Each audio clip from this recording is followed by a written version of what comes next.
আসসালামু আলাইকুম দর্শক। আজকে আপনাদের মাঝে সূরা নাস তিলাওয়াত করে শোনাবো। সূরাটি অত্যন্ত গুরুত্বপূর্ণ সূরা। আপনারা বারবার শুনলে ইনশাআল্লাহ মুখস্থ হয়ে যাবে। ইনশাআল্লাহ আমি ২ বার তিলাওয়াত করব। আপনারা মনোযোগ সহকারে শ্রবণ করুন। আউযু বিল্লাহি মিনাশ শাইতানির রাজীম।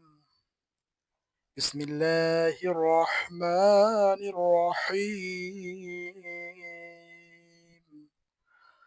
قل أعوذ برب الناس ملك الناس إله الناس من شر الوسواس الخناس الذي يوسوس في صدور الناس من الجنة والناس. بسم الله الرحمن الرحيم.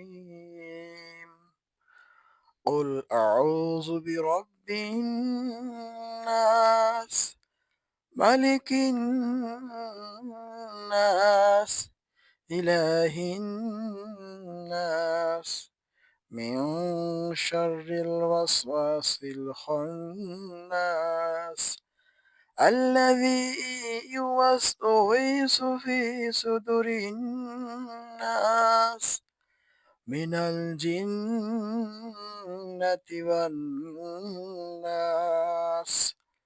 صدق الله المولانا العظيم. যারা আমার চ্যানেল সাবস্ক্রাইব করেন নাই সাবস্ক্রাইব করে রাখুন। ইনশাআল্লাহ প্রত্যেকদিন এটা সূরা নিয়ে আলোচনা করব। আপনারা শুনবেন ইনশাআল্লাহ মুখস্থ হয়ে যাবে। আসসালামু আলাইকুম ওয়া রাহমাতুল্লাহি ওয়া বারাকাতুহু।